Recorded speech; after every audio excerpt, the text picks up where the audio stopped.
प्रकृति जो सबकी जननी है पर कोई इसका भी जनक है, शायद ये बात आपको हजम ना हो।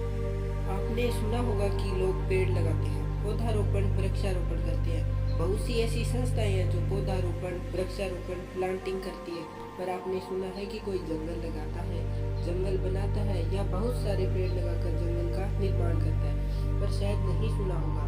पर ऐसा हुआ है, एक अकेले व्यक्ति ने 1360 एकड़ में जंगल को जन्म दिया है। यह अद्भुत है। इस अद्भुत कार्य को किया है जादव मोलाई पायेंग ने। हम जानते हैं कि जंगल प्रकृति की देन है और उसे प्रकृति पर ही छोड़ देते हैं कि इसकी रखवाली प्रकृति खुद ही करेगी, पर जादव मोलाई पायेंग ने एक अद्भुत प्रयास से एक जंगल को खड़ा किया है। जादव पेयांग की इस प्रेरक यात्रा की शुरुआत 1978 में हुई थी, जब पेयांग 10वीं कक्षा के छात्र थे। जादव पेयांग का परिवार पहले ब्रह्मपुत्र नदी के द्वीपीय इलाके अरुणा सपोरी में रहता था, लेकिन साल 1962 में उनका परिवार जोरहाट शिफ्ट हो गया। इसी बीच 10वीं कक्षा में पढ़ने के दौरान जादव का अरुणा सपोरी आना हुआ।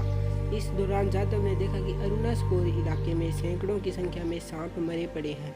उन्हें जब सांपों के मरने का कारण वहाँ के लोगों से पूछा तो लोगों ने बताया कि पेड़ पौधे ना होने के कारण सांपों का बाढ़ के पानी से बचाव नहीं हो पाया और उनकी मौत हो गई। इस घटना ने जादव पायेंग को अंदर तक झकझोर दिया और यहीं से उनके फॉरेस्ट मैन ऑफ इंडिया बनने की शुरुआत हुई।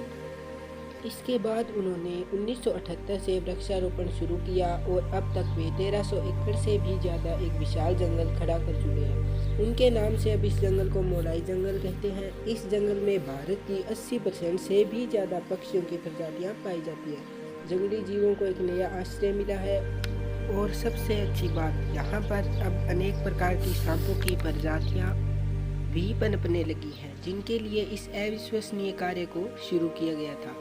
जादव मोलाई पायेंग को उनके इस सराहनीय कार्य के लिए 2015 में पद्म श्री से नवाजा गया। उन्हें 2015 में ही फ्रांस में आयोजित हुई 7वीं global conference of sustainable development की बैठक के दौरान सम्मानित किया गया। वे कहते हैं, अभी मुझे 5000 एकड़ पर वृक्षारोपण और करना है। यह घटना दर्शाती है कि कैसे एक व्यक्ति ने अपने जीवन के 30-40 वर्ष जंगल व जंगली जीवों के नाम कर दिए। आज विश्व में एक ऐसी सोच की ज़रूरत है। पता नहीं कितने ही लोग सेव अर्थ सेव ट्रीज के अभियान चला रहे हैं, एक दूसरे देशों को बदनाम कर रहे हैं। उनसे निवेदन है कि सोच मोलाई जैसी रखनी चाहिए।